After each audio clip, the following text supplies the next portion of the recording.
చిన్న పిచ్చుకలండి అసలుకి. చూసారా? కనిపిస్తాయి, ఆగండి, ఇవ్వండి. కొంచెం దగ్గరికి వెళ్తాను, కొంచెం స్పష్టంగా కనిపిస్తాయి.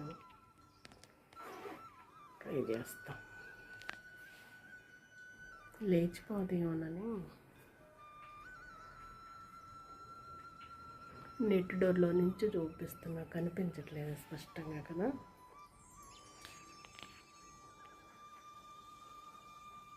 అయినండి, చిన్న పిచ్చుకలు అన్నమాట.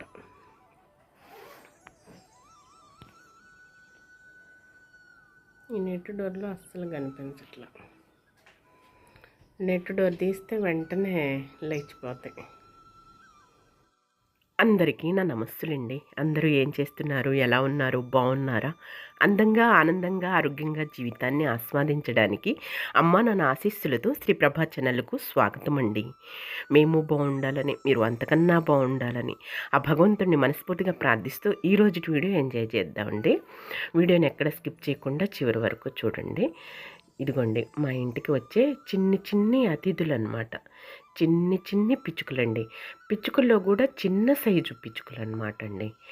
ఎంత ముద్దుగా ఉన్నాయో చూసారా? భగవంతుడి సృష్టి ఎంత అద్భుతమో, ఎంత అందంగా ఉన్నాయోనండి. జతలుగా వచ్చేస్తాయి. అలాగే ఇంటి వెనక జామ చెట్టు మీద ఇంకొక రెండు చిన్న పిట్టలు ఉంటాయండి. అవి కూడా పిట్ట కొంచెం కూతగనమని ఎంత పెద్దగా అరుస్తాయోనండి.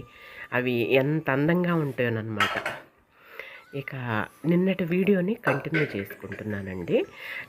వీడియో అనేది ఎక్కువ లెంగ్త్ పెరుగుతుందని చెప్పేసి నిన్నటి వీడియో స్టాప్ చేసుకొని ఈరోజు మరలా కంటిన్యూ చేసుకుంటున్నాను. ఇదిగోండి, బియ్యం అయితే ఇలా డబ్బాకి అయితే పోసుకుంటామండి. బియ్యం కడిగి పెట్టేసుకుంటున్నాం. అరషోల్డ్ డబ్బా అయితే చిన్న కుక్కర్లో వండుకుంటాము. లేదంటే కుండ ఉన్నది అండి, తిరుపతమ్మ తల్లి దగ్గరికి వెళ్ళి వచ్చాను అనమాట. పొంగల్ పొంగించుకున్న కుండ, ఆ కుండలో వండుతానమాట. పనులు హడావుడిగా ఉన్నాయి అనుకోండి, ఇది వెంటనే కుక్కర్ పెట్టేసి విజిల్ పెట్టేసాను అనుకోండి, 2 విజిల్స్ రాగానే తీసేసుకుంటానమాట. పని త్వరగా అవుతుంది. నేను ఎక్కడ ఉన్నా సరే 2 విజిల్స్ రాగానే కట్టేసుకోవచ్చు అనమాట అండి. కుండలో వండిన అన్నం చాలా అమృతంగా ఉంటుందండి. మెత్తగా మృదువుగా ఉంటుంది. పసిపిల్లల దగ్గర నుంచి కూడా చక్కగా గోరుముద్దలు తినిపించేలా ఉంటుందన్నమాట. కొంచెం మెత్తగా ధనంగానే వండుకుంటామండి. ఈ డబ్బా పోసే కదా ఇప్పుడు అరసోల డబ్బా బియ్యం, 2 డబ్బాల వాటర్ కరెక్ట్గా పోసుకుంటాను. పువ్వులాగా చక్కగా విప్పారుతుంది. ఒక పావు గంట నానబెట్టేసుకుంటానండి. ఇక బాగా ఉడుకుతుందన్నమాట. మెత్తగా బాగుంటుంది. మరి పలుకుగా తినలేమండి, గట్టిగా పలుకుగా తినలేము, మరీ మెత్తగా సంకటిలాగా తినలేమండి. మీడియంగా తింటాం అనమాట అండి. ఇవన్నీ ప్రతి ఇంట్లో ప్రతి గృహిణి చేసే పనులే కదండి. మనకి ఆడవాళ్ళందరికీ కూడా ప్రతిరోజు చేసే పనులేనండి ఇవన్నీ కూడాను. ఏ పని చేయకపోయినా సరే అది మన చేతుల మీదుగానే అయిపోవాలి, మన చేతులతో మనమే తయారు చేసుకోవాలి కదండి. ప్రతి స్త్రీకి నా లక్షణాలే ఇవి కదా. ప్రతి ఇంట్లో మనం తయారు చేసుకునే విధానం ఇలాగే ఉంటుందండి. ఇక మూత పెట్టేసి గ్యాస్ కట్టర్ పెట్టేసి విజిల్ పెట్టేసి కరెక్ట్గా ఒక 1/2 అవర్ ఆగిన తర్వాత పెట్టమన్నా సరే, మా వారైనా గ్యాస్ వెలిగించండి అన్న గ్యాస్ వెలిగిస్తారండి. ఇక ఆ కడిగిన వాటర్ ఉన్నాయి కదా, బియ్యం కడిగిన వాటర్, అవేమో మన మనీ ప్లాంట్ మొక్కలకి పోసుకుంటాను అనమాట అండి. అవి పారిపోయకుండా అలా పోసేసుకుంటే ఎంతో బలం అనమాట అండి. కాలం అనేది చూసారండి ఎంత త్వరగా పరుగులు పెడుతున్నదో. జనవరి 1 మొన్నొచ్చినట్లుగానే ఉన్నదండి. అప్పుడే జనవరి, ఫిబ్రవరి, మార్చి, ఏప్రిల్, మే, జూన్, జూలై అయిపోతుంది. ఆగస్ట్ వచ్చేస్తుందండి. వెంటనే శ్రావణ మాసం వచ్చేసేసిందండి. కాలం అయితే ఎంత త్వరగా పరుగులు పెడుతుందనండి. ఇదిగోండి, ఇక ఇంకొక క్రాఫ్ట్ తయారు చేయడానికి ఉపక్రమించానమాట. కూర్చున్నానండి. ఒక లామినేషన్ అయితే ఉన్నదండి. ఇక ఆ లామినేషన్లో వినాయకుడి క్యాలెండర్కి మనకి వినాయకుడు, తర్వాత పార్వతీ పరమేశ్వరులు, తర్వాత లక్ష్మీదేవి అమ్మవార్లు, ఈ విధంగా వరుసగా పేపర్లో వైస్‌గా ఉంటాయి గదా! బొమ్మలు వేసి ఆ క్యాలెండర్‌లో వినాయకుడు బొమ్మ ఉన్నది గదండీ! ఆ బొమ్మని అక్కడ అప్లై చేసేసి చక్కగా చుట్టూ లేస్ అంటించేసేసి బయట గుమ్మం దగ్గర మేము హ్యాంగ్ చేస్తానండి. ఆ లామినేషన్ అనేది. ఇక అయితే కలరు బాగా వెలసిపోయిందనమాట. ఇక అందుకోసం అని చెప్పేసి రెడ్ కలర్ ఉన్నది గదా పెయింటు. ఆ పెయింట్ అయితే చుట్టూతా చక్కగా పెయింట్ వేసేసి నెక్స్టు కొంచెం కొంచెం చిన్న చిన్నవి చెమ్కీలున్నాయండి. ఆ చెమ్కీలు అంటించేసేస్తే అట్రాక్షన్‌గా, కలర్‌ఫుల్‌గా ఉంటుంది. బావుంటుందనే ఉద్దేశం చొప్పున ఈ క్రాఫ్ట్ అయితే తయారు చేస్తున్నానండి. పని ఎప్పుడైపోతుందా? క్రాఫ్ట్ తయారు జేసి ఇంట్లో అలంకరించుకుందాము. ఎప్పుడైపోతుందా అనని చెప్పేసి అనుకుంటూ ఉంటానండి. ఎక్కడ ఏది అసభ్యంగా కనిపించినా దీన్ని మంచిగా రూపుదిద్దుదాము. దీన్ని మంచిగా అందంగా తయారు జేసి ఇంట్లో అలంకరించుకుందామనే ఉద్దేశం చొప్పున ఉంటుందండి నా మనస్సనేది. ఇక చాలా ఇంట్రెస్ట్‌గా చాలా ఓర్పుగా, సహనంగా కూర్చొని ఆ విధంగా క్రాఫ్ట్ అయితే తయారు చేస్తానండి. దానికి ఒక కళను ఒక అద్భుతంగా క్రియేట్ చేస్తాననమాటండి. మంచిగా రూపుదిద్దుతాననమాటండి. ఇక సాయంకాలం మళ్ళా చల్లటి గాలికి ముందు ప్లేస్ అయితే కూర్చొని చక్కగా ఇదిగోండి లామినేషన్ చుట్టూతా ఈ విధంగా పెయింట్ అయితే రెడ్ కలర్ పెయింట్ అయితే వేశాను. చూసారా ఫ్రేమ్ అనేది ఎంత అందంగా ఉన్నదో. అంతకుముందు బాగా ఎలిసిపోయింది చూసారా బాగా. ఇప్పుడు అందంగా ఉన్నది. ఇక మధ్యలో వచ్చేసేసి గమ్ము పెట్టి అంటించేసేసి ఎంత ఆనందం, ఎంత సంతోషమో చూసారా నా కళ్ళల్లో ఆనందం. ఇక ఆ పేపర్ అనేది వినాయకుడి స్వామి పేపర్ అనేది అంటించామనుకోండి, చక్కగా అంటుకుంటుందనమాట. చుట్టూతా గమ్ముతోటి అంటించేసి గ్రీన్ కలర్ లేస్ ఉన్నది కదా! ఆ లేస్ అంటిస్తే ఒక ఫ్రేమ్‌లాగా అందంగా ఉంటుంది. రెడ్‌కి గ్రీన్ కాంబినేషన్. ఇదిగోండి క్యాలెండర్ అయితే ఇలా ఉంటుంది కదా! చుట్టూతా జాగ్రత్తగా అది కత్తిరించేసుకొని స్వామివారిని ఇక పెట్టేసుకుంటే బయట గుమ్మం దగ్గర అలంకరించుకున్నాం అనుకోండి, మనకి ఇంట్లోకి గుమ్మంలోకి ప్రవేశించేటప్పుడు వినాయకుడి స్వామి ఉంటాడు. గుమ్మం పైన ఉన్నాడండి వినాయకుడు అసలు లామినేషను నేను ఫ్యాన్సీ షాప్‌లో తీసుకున్నాను. మళ్ళీ మనకి పిట్టగోడకి ఉన్నాడు స్వామి లామినేషను టైల్స్ అనేది తీసుకొచ్చాము.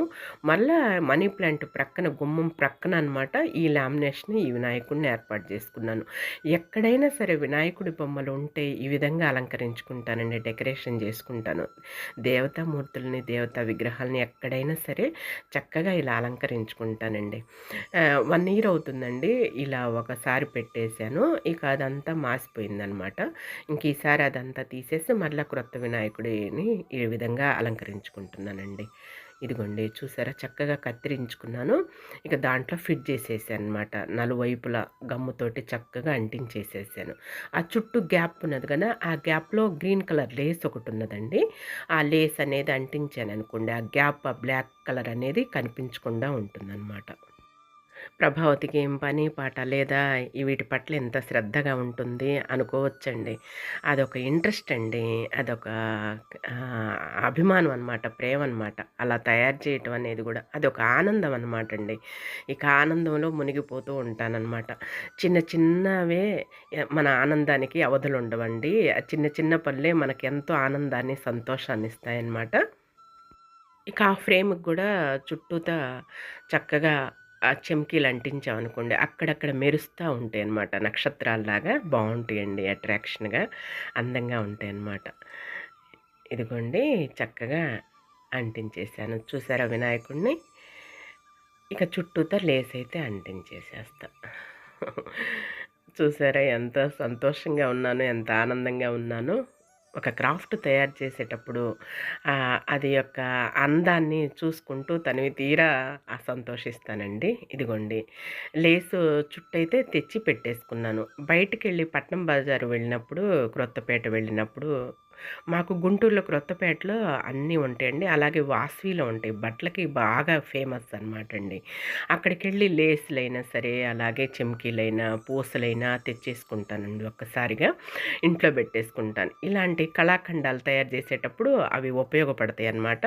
ఇక వాటిని యూజ్ చేసుకొని చక్కగా మనం యొక్క వస్తువుల్ని రూపుదిద్దుతాం అనమాట అండి. అంటించేటప్పుడు, అప్లై చేసేటప్పుడైనా సరే వినకపోతే దాని మీద ఇక సాహసం చేస్తానండి. అది ఆ పని అయ్యే వరకు గూడా నాకు ఆహారాలు ఉండవనమాట. ఆ పని కంప్లీట్ చేసి కానీ తర్వాత పూర్తి చేస్తాననమాట అండి. పూర్తిగా. ఇదిగోండి చూసారా? ఎంత చక్కగా ఉన్నాడో స్వామి కొలువైపోయి, వినాయకుడు స్వామి చక్కగా శుభం, లాభం అనే బుక్కు చక్కగా చేతిలో పట్టేసుకొని చుట్టూతా కళకళలాడుతూ ఆ లామినేషను కలర్ఫుల్‌గా ఉన్నది కదా! రెడ్ కలరు పెయింట్ తోటి. లోపల లేసు చుట్టూతా ఆ విధంగా అంటించేసరికి నీట్‌గా చక్కగా అందంగా కొలువై కూర్చున్నాడు వినాయకుడు స్వామి. మా వారైతే పట్టుకొని హ్యాంగ్ చేయటానికి రెడీగా ఉన్నారండి. అదిగోండి ఇక్కడ శీలకు ఉన్నదనమాట. ఇంకా ఆ శీలకు హ్యాంగ్ చేస్తున్నాను. మనీ ప్లాంటుకి చూసారా ఎంత అందంగా ఉన్నాడో, చక్కగా ఉన్నాడు కదా! ఇదిగోండి ఇక మా గుమ్మం అయితే ఇలా ఉంటుంది. పైన వినాయకుడిని చూసారా? ఇది మామూలుగా షాప్‌లో కొన్న వినాయకుడు స్వామి లామినేషన్ ఫోటో. ఇది నేను తయారు చేసుకున్న వినాయకుడు స్వామి.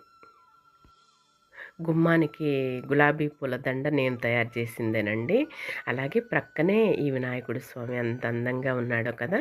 ఈ చుట్టూతాను ఆ కవరు ఒకటి పెట్టేస్తానండి. మనీ ప్లాంట్ మొక్కకి వాటర్ పోసేటప్పుడైనా సరే, ఆ వాటర్ తగలకుండా ఫ్రేమ్‌ని చక్కగా ఉంటుందనమాట. ఫ్రేమ్ పెట్టేసి అది కవర్‌కి తగిలిచ్చేసేస్తే ఇక నెక్స్ట్ డస్ట్ అది పట్టుకోకుండా ఉంటుంది. మా గుమ్మం అనేది ఇలా ఉంటుంది. అటు సైడ్, ఇటు సైడ్ మనీ ప్లాంట్ మొక్కలుంటాయండి. చిన్న చిన్న ప్లాస్టిక్ స్టూల్స్ పైన మళ్ళా చిన్న కుండీలో మనీ ప్లాంట్ మొక్కలు ఈ విధంగా అలంకరించుకున్నాను. వాటిపైన మళ్ళీ చిన్న ప్లేట్ కూడా పెట్టేసుకొని ఈ గుమ్మాన్ని ఈ విధంగా అలంకరించుకోండి. అదిగోండి అలా అనమాట. అది రెడ్ కలర్ తోటి చిన్న చిన్నవి నేను తయారు చేసుకున్నవేనండి. సిమెంట్ తోటి కుండీలు. మన పెయింట్ డబ్బాలుంటాయి కదా! ఆ డబ్బాతోటి సిమెంట్ తోటి అలా తయారు చేసుకున్న కుండీలనమాట. ఆ సైడ్ పెద్ద మిర్రర్ అనమాట. గుమ్మానికి మిర్రర్ అంటే ఉంటే అద్దం అనేది ఉంటే మంచిదటండి. ముందు మెయిన్ ద్వారం దగ్గర లక్ష్మీదేవి తల్లొచ్చి చూసుకుంటదటండి. అందుకోసమని మెయిన్ ద్వారం దగ్గర పెద్ద అద్దం అయితే హ్యాంగ్ చేశా అటు సైడ్. ఇటు సైడ్ ఈ వినాయకుడిననమాట. ఇక బయట ఎనక వైపు ఈ టబ్‌లోనే మెంతులు చల్లుకుంటా ఉంటానండి. 15 రోజులకోసారి చల్లుతూ ఉంటాను. చక్కగా మెంతి నారైతే పెరుగుతుంది అనమాట. మనకి వెనక సౌకర్యం ఉన్నది. ఓపెన్ ప్లేస్ ఉన్నదండి. చక్కగా వసతున్నదనమాట. అనుకూలంగా ఉన్నది కాబట్టి ఈ విధంగా మెంతి నారైతే చల్లుకుంటా ఈ టబ్‌కి. ఇక మెంతులైతే ఉదయం నానేసుకున్నానండి. ఒక ఉదయం అంతా లేదంటే నైట్ అంతా నానితే త్వరగా వచ్చేస్తాయన్నమాట అండి. త్వరగా పెరుగుతాయన్నమాట. మెంతి నారనేది త్వరగా పెరుగుతుంది. చక్కగా ఈ టబ్‌కి వేసుకున్నాననుకోండి బాగా గ్రోత్ అవుతుందండి. ఇక మళ్ళా పప్పులో పెట్టేసుకోవచ్చనమాట. ఎంతండి చక్కగా ఒక ఉగ్గెనడైతే సరిపోతాయండి. మంచిగా వచ్చేస్తుందనమాట మెంతి నారు నిండుగా. ఇక చక్కగా పప్పులో పెట్టేసుకుంటే 2 రోజుల వరకు గూడా కమ్మగా తినేసేయొచ్చండి. చపాతీల్లోకి నంచుకోవచ్చు. అలాగే మనం అన్నంలోకి తినొచ్చనమాట. ఎంతో శ్రేష్టం అనమాట. కొంచెం గ్యాప్ ఉన్నా సరే, కొంచెం చిన్న చిన్న ప్లాస్టిక్ వస్తువులోనైనా సరే కొంచెం మట్టి చేర్చుకొని ఇలా మెంతులు నానబెట్టేసుకొని వేసుకున్నాం అనుకోండి గుత్తగా బాగా పెరుగుతుందనమాట మెంతి నారనేది. కనీసం 15 రోజులకు ఒకసారి అయినా సరే మన చేతులతో మనం తయారు చేసుకున్న మెంతి నార పప్పులో పెట్టేసుకొని తింటే మనకెంతో ఆరోగ్యం అండి. ఎందుకంటే మనం పండించుకుంటున్నాం కదా మెంతి నారు అందుకోసం అని చెప్పేసి. ఇక యూట్యూబర్స్‌కున్న కష్టాలేనండి. ఈ వీడియో తీసుకున్న తర్వాత మళ్ళా ఎడిటింగ్ చేసుకోవటం, థంబ్‌నెయిల్ క్రియేట్ చేసుకోవటం, ఇక చాలా ఉంటుంది గదండీ ప్రాసెస్ అనేది. ఇక గుమ్మం దగ్గర కూర్చొని ఆ పనిలో ఉన్నానండి. ప్రశాంతంగా ఉన్నది. ఈ చక్కగా చల్లని గాలిని ఆస్వాదిస్తూ ఎడిటింగ్ అయితే చేసుకుంటున్నాను. నెక్స్ట్ వాయిస్ ఓవర్ ఇచ్చుకుంటానండి. ముందు ఎడిటింగ్ చేసేసుకున్న తర్వాత వాయిస్ ఓవర్ ఇచ్చుకుంటాను. ఇక ముందు వీడియో తీసుకోవటం ఎంతో కష్టమైన పని. తర్వాత ఎడిటింగ్ చేసుకోవటం కష్టమైన పని. వాయిస్ ఓవర్ ఇచ్చుకోవాలి చక్కగా. థంబ్‌నెయిల్ క్రియేట్ చేసుకోవాలి కదండీ! ఇదిగోండి ఇక నైట్ వచ్చేసి మళ్ళా వీడియో కంటిన్యూనండి. మరుసటి రోజుననమాట. ఇక దొండకాయ పచ్చడైతే తయారు చేస్తున్నాను. ప్రిపేర్ చేస్తున్నాననమాట. ఇదిగోండి ఎండుమిరపకాయలు, పల్లీలు, ధనియాలు, జీలకర్ర వేసి వేయించుకుంటున్నాను. ప్రక్కన దొండకాయ ముక్కలైతే కోసి పెట్టుకున్నాను. మా వారికి ఇలా అయితే ఇష్టమండి. ఇక దోసల్లోకైనా, ఇడ్లీలోకైనా, చట్నీలోకైనా బావుంటుంది. చట్నీ కమ్మగా, రుచిగా ఉంటుందనమాట. అందుకోసమని తయారు చేసుకుంటున్నానండి. ఇదిగోండి మన విండోస్‌కి ఈ విధంగా హ్యాంగ్ చేసుకున్నామండి. నిన్నటి వీడియో చెక్ చేస్తే మీకు ఈ యొక్క క్రాఫ్ట్ మీరు చూడగలరండి. ఆరోగ్యమే మహాభాగ్యం ఒక సైడు, ఒక సైడేమో అందంగా, ఆనందంగా, ఆరోగ్యంగానని ఈ విధంగా మన శారీస్ కవర్లు ఉంటాయి కదండీ! అట్టపెట్టెలు ఉంటాయి కదా! ఆ అట్టపెట్టెలని ఈ విధంగా తయారు చేసి తగిలించుకున్నాను, హ్యాంగ్ చేసుకున్నానండి. ఈ శ్రావణ మాసం వచ్చేసరికి మనం ప్రతి వాళ్ళం కూడాను ఇల్లంతా కూడా ఆషాఢ మాసంలో నీట్‌గా పరిశుభ్రంగా తయారు చేసుకుంటాం గదండీ! ఉంచుకుంటాం గదా! ప్రతి వస్తువుని గూడా పదిలంగా, భద్రంగా దాచుకుంటూ అలాగే ఇల్లంతా నీట్‌గా క్లీన్ చేసుకొని ఉంచుకుంటాం గదండీ! ఇల్లంతా క్లీన్‌గా అద్దంలా మెరిసిపోయేలా ఉంచుకుంటామండి. మన ఆడవాళ్ళమంతా గూడాను. ఈ శ్రావణ మాసంలో పూజలు, నోములు, వ్రతాలు అలాగే ఉదయం, సాయంకాలం దీపారాధనలతోటి దేవాలయాలకు వెళ్ళటాలు, తీర్థయాత్రలు చేయటాలు, అలాగే దేవాలయాలకెళ్ళటాలు మనమేమో ఈ పనుల్లో నిమగ్నమైపోతూ ఉంటామనమాటండి. ఇగోండి అవి ఎండుమిరపకాయలైతే వేయించుకున్నాను. నెక్స్ట్ దొండకాయలైతే వేయించుకుంటున్నానండి. దొండకాయ పచ్చడి చాలా బావుంటుందండి. అలా పచ్చిమిరపకాయలు వేసి చేసుకోవచ్చు. అలాగే దొండకాయలు, ఎండుమిరపకాయలు గూడా వేసి చేసుకోవచ్చనమాట. చిన్నుల్లిపాయలైతే ఈ ఉల్లిపాయ చిక్కానికి పోసుకున్నానండి. చక్కగా ఇక గాలి పోసుకుంటూ ఉంటాయి. బావుంటాయనమాట. మనకి ఏ పాయ కావాలంటే ఆ పాయ తీసుకోవచ్చనమాట. ఈ ఉల్లిపాయలు చిక్కానికి పోసుకుంటా. చిన్నుల్లిపాయలు చక్కగా 1 కేజీ, 2 కేజీలు తెచ్చి పోసుకున్నాననుకోండి, ఇక దాని జోలు పోకుండా ఉండొచ్చు. ఉల్లిపాయలనేవి క్రింద ఆరబెట్టుకున్నానండి. చూసారా గాలి పోసుకుంటున్నాయి. పట్ట మీద ఇలా చైర్స్ కింద ఆరబెట్టేసుకున్నాను. ఇక కరివేపాకు పొడి, మునగాకు పొడి అయితే మిక్సీ పట్టేసి పెట్టుకున్నానండి. ఇక నెక్స్ట్ వీడియోలో మీకు కరివేపాకు కారప్పొడి, అలాగే మునగాకు కారప్పొడి తయారు చేసిన విధానం మీకు షేర్ చేస్తాననమాట. ఇదిగోండి ఇక చక్కగా వేగుతున్నాయన్నమాట దొండకాయలనేవి. ఇక కళ్ళుప్పు కూడా తీసి పెట్టుకుంటాను. మన గ్యాస్ కౌంటర్‌లోనే కళ్ళుప్పు ఈ విధంగా పెట్టేసుకుంటానండి. పెద్ద డబ్బాకి ఏర్పాటు చేసుకొని జాడీలో కళ్ళుప్పు అయితే వేసుకుంటున్నాను. తక్కువ వరకు వేసుకుంటే బావుంటుందండి. కావాలంటే మరలా వేసుకోవచ్చు కళ్ళుప్పనేది. ఇలా పొట్లకాయ పచ్చడి, దొండకాయ పచ్చడి, ఇలా రోటి పచ్చళ్ళు కనుక మనం మిక్సీ పట్టేసుకొని తయారు చేసుకున్నాం అనుకోండి, ఇప్పుడు జాడీల్లో పచ్చళ్ళు, సీసాల్లో పచ్చళ్ళు మనం తినలేకపోతున్నామండి వెనకట్లాగా. వేడి చేస్తున్నాయన్నమాట. ఇప్పుడు నూరుడు పచ్చళ్ళు, రోటి పచ్చళ్ళే బావుంటున్నాయండి. మనం అంటే మిక్సీ పట్టేసుకుంటున్నాం గదా! ఇక మీరు గూడా అంతేనండి. ఇక నేను మాత్రం అంతేనండి. రోట్లో నూరుకోలేక మిక్సీనే పట్టేస్తున్నాను. మా వారికి, నాకు ఇద్దరు మనుషులకే కదండీ! ఇక అందుకోసం చెప్పేసి ఇదిగోండి చిన్నుల్లిపాయలు, కళ్ళుప్పు అన్నీ చేర్చుకున్నాను. పల్లీలు, ఎండుమిరపకాయలు, ధనియాలు, జీలకర్ర అంతా కూడాను ముఖ్యంగా పచ్చడికి కావాల్సిన దినుసులు అవే కదండీ! ఇక మిక్సీ అయితే పట్టేసుకున్నాను. ఇక చక్కగా చింతపండు కొంచెం మీగడుండట్టు చక్కగా మనకందరికీ తెలుసులెండి పచ్చళ్ళు మిక్సీ పట్టేసుకోవటం, నూరుకోవటం అనేది వేడి వేడి అన్నంలోకి కమ్మగా బావుంటాయి. ఇలా తయారు చేస్తానండి. పచ్చిమిరపకాయలు వేసుకోవచ్చు, ఎండుమిరపకాయలు వేసుకోవచ్చు. పల్లీలు వేస్తున్నానని ఎండుమిరపకాయలైతే వేశానండి. తెల్లారి ఉదయానికి దోసలకి నానబెట్టేసుకొని దోసల్లోకి ఉంటుందని ఉద్దేశం చొప్పున మిక్సీ నైటే పట్టేసుకుంటున్నానండి. ఇక ఉదయాన్నే ఇక శ్రావణ మాసం వచ్చేస్తుంది కదా! అమావాస్య నెక్స్ట్ శ్రావణ మాసం. ఈసారి 5 వారాలు అలాగే మంగళవారాలు 5 మంగళవారాలు వచ్చేస్తున్నాయన్నమాట. శ్రావణ శుక్రవారాలు. అమ్మవారికి చక్కగా పూజలందరం చేసుకుందామండి. దేశం బాగుంటే మనము బాగుంటాం. అందరం బాగుంటే మనము బాగుంటాం గదండీ! ఇక తర్వాత దొండకాయ ముక్కలు కూడా వేసుకుంటున్నాను. ముందుగా మిక్సీ పట్టేసుకున్న తర్వాత వాటన్నిటిని నెక్స్ట్ దొండకాయ ముక్కలు కూడా వేసేసుకొని బాగా 2 పల్సయితే చక్కగా తిప్పుకున్నామనుకోండి, ఇక ఆడించుకున్నామనుకోండి మిక్సీ, ఇక మనం రోట్లో పచ్చడి నూరుకున్నట్లుగానే ఉంటుందనమాట. గట్టిగా బావుంటుంది కమ్మగా. ధనియాలనేవి, జీలకర్ర అనేవి, చిన్నుల్లిపాయలనేవి ఎక్కువగా వేసుకుంటే పచ్చడనేది గుమగుమలాడుతుందండి. ఎక్కువ రోజులు ఉంటుందనమాట. ఇక కమ్మగా బావుంటుందనమాట. మంచి సువాసనొస్తూ ధనియాలు, జీలకర్ర, చిన్నుల్లిపాయ గర్భాలు ఎక్కువ వేస్తానండి నేను. ఇదిగోండి చూసారా దొండకాయ పచ్చడైతే రెడీ అయిపోయిందనమాట. వేడి వేడి అన్నంలోకి, దోసల్లోకి, ఇడ్లీలోకి కమ్మగా బావుంటుందండి. ఇదిగోండి ఇక చక్కగా గుమగుమలాడిపోతున్నదండి.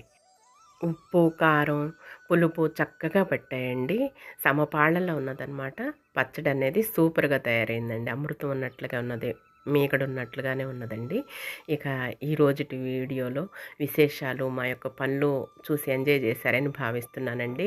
ఇక ఈ రోజుటి వీడియో అయితే ఇదేనండి. ఈ వీడియో మీకు నచ్చుతుందని భావిస్తున్నాను. నచ్చితే లైక్ చేయండి, షేర్ చేయండి, సబ్స్క్రైబ్ చేసుకోండి మరవకండి. మళ్ళీ రేపటి వీడియోలోని మరో మంచి వీడియోతో మేము ముందుకొచ్చేస్తానండి. అంతవరకు సెలవు. నమస్కారం అండి.